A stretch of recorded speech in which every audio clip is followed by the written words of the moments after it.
नीतू मनचंदा नाम की लड़की है आगरा से। पूछती है कि मुझे माता रानी के कुछ ऐसे स्वप्न दिखते हैं, क्या मेरे ऊपर माँ काली की कृपा है या माँ दुर्गा की कृपा है, ये मैं समझ नहीं पा रही हूँ। और जैसा कि आपकी वीडियो से मैंने देखा कि माँ दुर्गा ही काली हैं, लेकिन अब ये बात मेरे को समझ में नहीं आती कि ये दो स्वरूप क्यों हैं। मैं किसकी आराधना करूं गुरुजी, मैं ना इस पे बड़े कन्फ्यूज हूँ। बहुत सारे लोग इससे जो है कृपा प्राप्त कर सकते हैं, अगर आप इस चीज़ का कन्फ्यूजन हटा दीजिए। देखिए बेटा, सबसे बड़ी बात कहते कि बाबा और माँ के रूप अनेक हैं, लेकिन जो एक जिस भी रूप से आपको प्रेम हो जाए, आपको वही रूप अपने हृदय में धारण करना चाहिए। मेन बात होती है कि किस रूप से आपको प्रेम हुआ है। आज आपको यही जानकारी प्राप्त होगी कि माँ के कौन से स्वरूप से आपको प्रेम हुआ है। माँ काली से प्रेम हुआ है, माँ चंडिका से प्रेम हुआ है, माँ भद्रकाली से प्रेम हुआ है, या माँ दुर्गा से प्रेम हुआ है, या कुल की श्रेष्ठ शक्ति से प्रेम हुआ है। तो सारा कन्फ्यूजन आपको इस वीडियो से क्लियर कर दूंगा। बिल्कुल ही ध्यान से बने रहना, एंड तक बने रहना, तभी पूर्ण वीडियो जो है आपको समझ में आती है।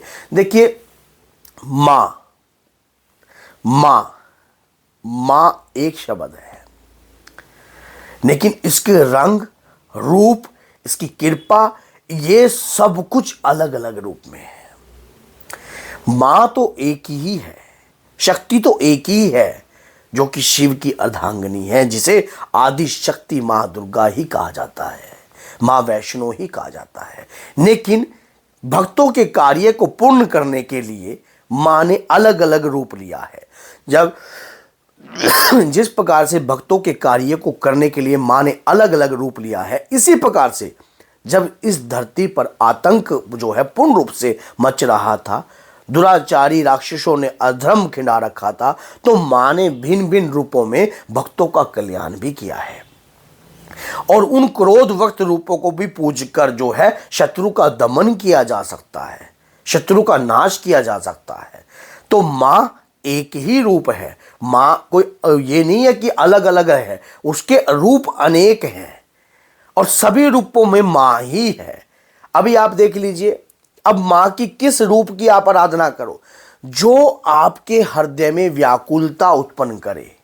अब जैसे कि कईयों को माँ दुर्गा का स्वरूप बड़ा प्यारा लगता है, माँ दुर्गा शेर पर विराजमान है, उनका सुंदर स्वरूप देखकर, और जब वो शेर पर बैठी होती हैं तो कईयों के अंदर तो वो भावना का रूप जो है अत्यंत व्याकुलता लाता है। लेकिन अब कई बार माँ कालका का रूप जो है वो अलग ही विकराल है, कई भक्तों को वो स्वरूप प्यारा लगता है। लेकिन माँ तो एक ही है ना, उसके रूप जो है कार्य करने के लिए अनेक हुए। माँ दुर्गा ने ही माँ काली का रूप लिया दुष्टों का संहार करने के लिए। अब आपको समझने में कंफ्यूजन ये होती है कि मैं किस रूप की ध्यान करूं। जिस रूप को देखकर आपके आंसू आते हो, जिस रूप को देखकर आपको अटैचमेंट होती हो, जिस रूप को देखकर आपके मन में एकदम हृदय व्याकुलता में उत्पन्न हो जाता हो, जैसे कि मान लीजिए आप माँ काली का स्वरूप देखते हो, माँ काली के भजन सुनती हो, आपको भजन सुनते हुए व्याकुलता उत्पन्न होती है। माँ दुर्गा के भजन सुनते हो तब भी व्याकुलता उत्पन्न होती है। लेकिन रूप तो एक है, रूप एक रूप से ही आपको कृपा रूपेण कृपा मिलेगी। लेकिन माँ की कृपा दोनों रूप में आपको प्राप्त हो रही है, दोनों रूप में प्राप्त हो रही है, माँ दुर्गा के रूप में भी और काली के रूप में भी। लेकिन जो मेन कार्य ये है कि जैसे कि माँ काली पर जो है, अब जैसे कि आप जो है वैष्णव रूप में पूज रहे हो तो दुर्गा रूप में पूजते हो। लेकिन माँ काली को मैंने इस पर एक वीडियो भी बनाई थी राजे, कि माँ काली के सात्विक रूप को किस प्रकार से पूजा जा सकता है, क्या माँ काली का कोई सात्विक रूप भी है और किस प्रकार से पूजा जा सकता है, उस वीडियो को जरूर देख लेना। अगर इसमें बताऊंगा तो लंबी हो जाएगी। तो माँ काली के सौम्य रूप को आप पूज सकते हो और उस दौरान भी आप उनकी पूजा कर सकते हो। अगर आप माँ काली की, अगर आपके अंदर कोई ये है कि हाँ भी माँ काली का वही रूप आपको भयंकर लगता है जो कि भद्रकाली है, जो कि शमशान काली है, तो उस रूप की भी आप पूजा कर सकती हो, उस रूप की भी आप पूजा कर सकती हो। तो उसी रूप से आपको प्रेम है। अब ये वही रूप की कृपा, अब वही रूप की यक्षिणियाँ आपको आपके ऊपर कृपा रूपेण में आएंगी, उसी रूप से ही आपका ओरा क्रिएट हो जाएगा। माँ काली की पूजा करते तो माँ काली के रूप से ही आपका जो है ओरा क्रिएट होएगा, उन्हीं की यक्षिनियाँ, उन्हीं की योगनियाँ आपका साथ देंगी।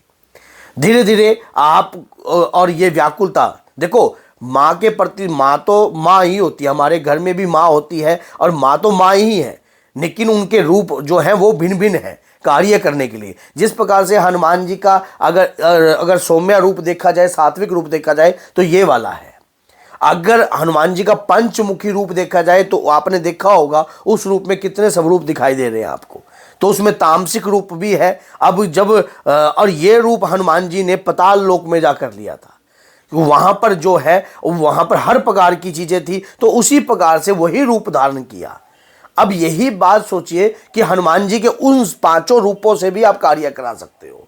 इसी प्रकार से माँ के भिन्न भिन्न रूपों से अलग अलग प्रकार के कार्य किए जाते हैं। जैसे कि अब नव दुर्गा की ही 10 महाविद्याएं हैं। पहली कौन सी है? माँ तारा, नहीं, पहली कौन सी है? माँ काली, दूसरी माँ तारा। तो ये विद्याएं जो हैं अलग अलग रूप में कार्य करती हैं। अब ये विद्याएं माँ बंगलामुखी के रूप में भी कार्य करती हैं, माँ धूमावती के रूप में भी कार्य करती हैं, माँ कमलावती के रूप में भी कार्य करती हैं, माँ षोडशी के रूप में भी कार्य करती हैं। तो इन रूपों से अलग अलग, कोई स्तंभन से कार्य करती है, कोई उच्चाटन का कार्य करती है, कोई मारासन का कार्य करती है। तो ये जो क्रियाएं हैं ये विद्याएं हैं। अब इन विद्याओं में से आपको 10वीं पर सबसे प्रथम विद्या जो है उस विद्या से, उस स्वरूप काल का रूप से आपको प्रेम हो गया है, तो नव दुर्गा को भी आप नमस्कार कर सकती हो और माँ काली को अपने हृदय में धारण कर सकती हो। माँ काली की विद्या को ग्रहण कर कर आप कार्य रूप में चला सकती हो। ये नहीं है कि आप अलग हो। अगर माँ दुर्गा आपकी इष्ट देव है तो माँ काली की कृपा भी आपको प्राप्त हो सकती है, कोई इसमें बड़ी बात नहीं है। कभी आप सोचो, क्योंकि क्रोध रूप में माँ काली है और सौम्य रूप में माँ दुर्गा है। इसी प्रकार से सात्विक तौर पर भी अगर माँ काली को दुर्गा रूप में अगर आप जो भोग दोगी तो स्वीकार होगा। ये मत सोचना कि आपका भोग स्वीकार नहीं होगा। आपको अपने हृदय में माँ को धारण करना है, बस एक स्वरूप से प्रेम करना है, एक स्वरूप से प्रेम करना है, उन्हीं की कृपा आपके साथ चलेगी। अगर मान लीजिए आप माँ बंगलामुखी की साधना कर रहे हो या माँ बंगलामुखी की पूजा करते हो, माँ बंगलामुखी के प्रेम है तो माँ बंगलामुखी का आप ध्यान करते हो, लेकिन आप ये तो नहीं ना कि माँ बंगलामुखी की पूजा करते हुए रास्ते में अगर माँ ज्वाला देवी आ रही हो तो आप माँ ज्वाला देवी के मंदिर में नहीं जाओगे। ये देखो ना आप, तो इसमें ये नहीं है कि आप, लेकिन स्वरूप इष्ट तो आपका एक है ना। अब एक इष्ट धारण कर कर कार्य कीजिए और जो से भी आप जिसे भी धारण कर दीजिए, जो भी आपके हृदय में आपके व्याकुलता उत्पन्न करता है वही आपके इष्ट देव है। वही उन्हीं की कृपा से, माँ काली की कृपा से माँ दुर्गा की कृपा भी प्राप्त हो सकती है और माँ दुर्गा की कृपा से माँ काली की कृपा भी प्राप्त हो सकती है, माँ धूमावती की भी प्राप्त हो सकती है, माँ बंगलामुखी की भी प्राप्त हो सकती है। लेकिन इष्ट एक चुनना पड़ेगा आपको, जिस भी स्वरूप को आप ध्याओगे, जिस भी रूप की आप कृपा करोगे। अब वही बात है, उसी से ही आदमी की कन्फ्यूजन हट जाती है। और माँ की कृपा तो बच्चों के साथ हमेशा ही होती है। तो बेटा अगर ये वीडियो अच्छी लगी है तो लाइक कीजिए, चैनल को सब्सक्राइब कीजिए और बेल आइकॉन बटन को दबाना ना भूलिए, ताकि आने वाली हर वीडियो की नोटिफिकेशन आपको सरलता से प्राप्त हो जाए। जय सीताराम, जय माता दी।